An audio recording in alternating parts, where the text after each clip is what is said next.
Master Jet, nangyayari ba talaga na makaltasan ka ng loan na di mo na-applyan?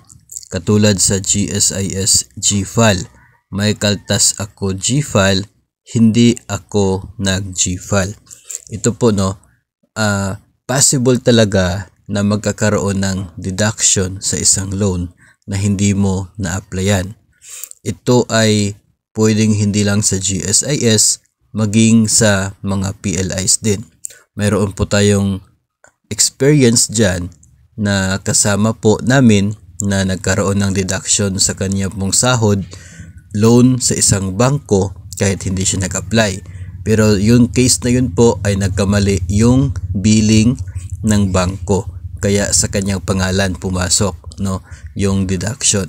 May case din po kasi na ganyan na yung gumagawa po ng sahod, yung PSU, sa kanila po yung pagkakamali.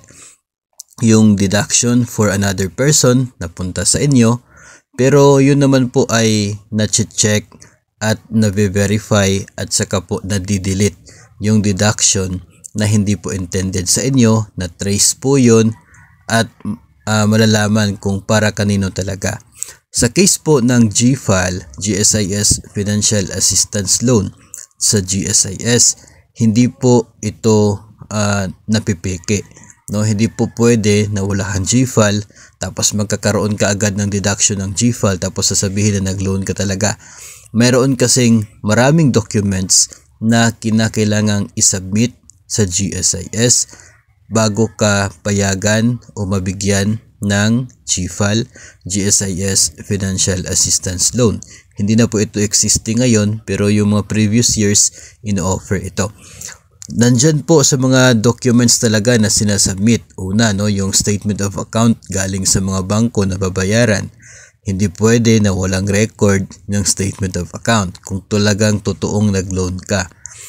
Nandyan din po yung certificate ng attendance ninyo sa isa pong financial literacy seminar ni GSIS.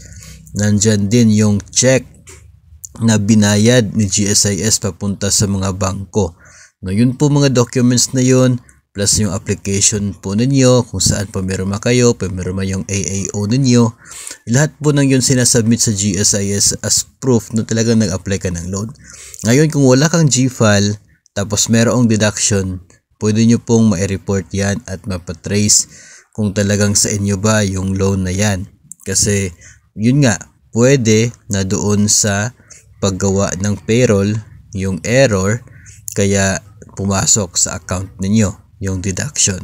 Pwede kasi na ganyan. Nare-refund naman po yun.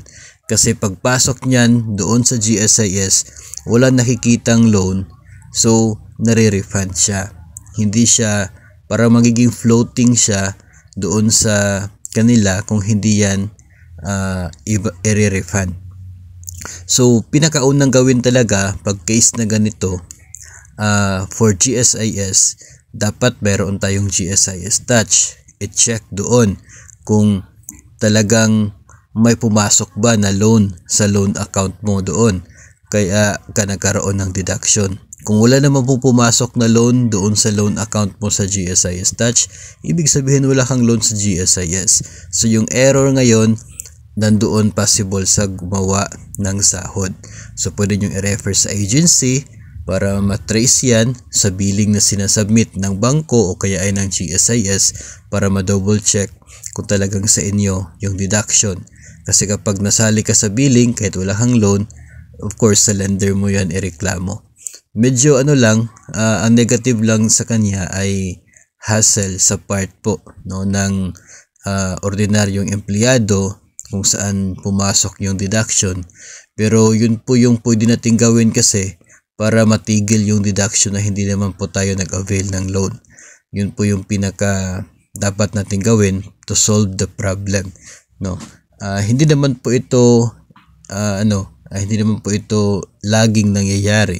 Paminsan-minsan lang naman po yan at siguro ay talagang medyo unfortunate lang talaga na sa inyo nangyari yung ganun. So double check na lamang po, ipapatrace po sa agency para malaman kung para kanino talaga yan, para makorek yung deduction at hindi na po papasok sa inyong sahod sa susunod po na payroll period.